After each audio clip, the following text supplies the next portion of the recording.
Once again, the allure of the NDA, this time the misuse of the term without prejudice, has allowed the post office to fob off a lot of the minor issues of sub-postmasters and sub-postmistresses being out of pocket to fob them off with modest and absurd payments, which they're supposed to simply be grateful for. And it's now come out that that pressure was put on them not to reveal how much they have been offered, how much they've been paid. A lot of them went through the process without a lawyer, and 90% of them went through this process without a lawyer. And Dan Needle, who's a tax expert, has said that it was a deliberate and cynical tactic to minimize compensation. This is all about preserving the reputation of the post office. The reputation of the post office is damaged to the point of non-existence, I think. The post office cannot continue under its present form. The post office is not continuing under its present form. The post office is a useless institution. If you go into the post office and you expect to buy the sort of things you would normally buy in the post office, you can't. If you expect to talk to somebody in charge, you can't. It doesn't work anymore. And post offices are closing all over the country. My local post office closed over a year ago, and I'm not surprised, really, because the pressures which are put on sub-postmasters and sub-postmistresses are unendurable. And there is no support for them. Do they belong to a union? Do they have any form of representation? No. They simply have this aggressive bureaucratic nastiness, along with the threats to pay back money that they never lost in the first place.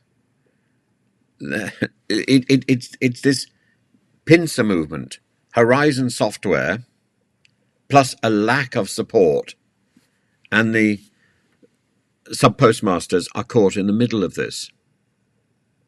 And these are people who thought that they were upstanding in the local community, and indeed that was one of the requirements of their job. And they seem to have been diddled in every possible way.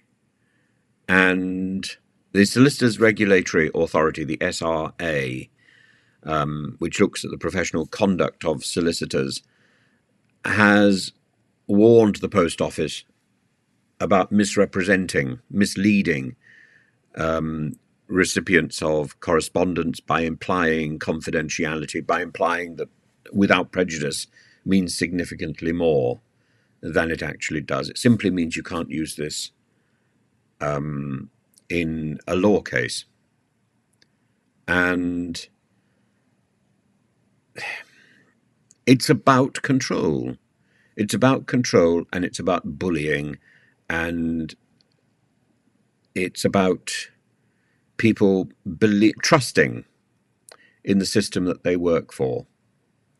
1,726 settlements agreed with postmasters who never received any legal advice, simply taking it on trust that they were getting as good a deal as they possibly could, and then being told that they had to regard this as strictly confidential. And they are afraid.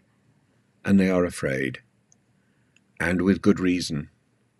This is about an institution which has run roughshod over goodwill, and I don't think it deserves to exist in its present form. It deserves to exist long enough, of course, to pay out what it can. But it needs to be reformulated. We need to completely re-establish a national post office. None of this part national, part private rubbish, because it doesn't work. We need a national post office funded directly by the government without any of this nonsense. And it needs to be new. And it needs to be established that the things in the post office shops, in the post office, are the sort of things you need. So you should be able to buy stamps, postcards, envelopes, packing materials, and so on. Why the hell post offices, which are exclusively post offices selling sweets, I don't know. A shop which happens to have a post office attached, well, that could sell sweets, why not? But when a post office, a main post office in town, is selling sweets and is not selling postcards, I find this extraordinary. There we are. That's the word. That will keep Sardonica happy. Extraordinary. I find it extraordinary that the post office is so failing its customers. But we know from the Alan Bates versus the post office has been failing the people who run it as well. The post office needs to close.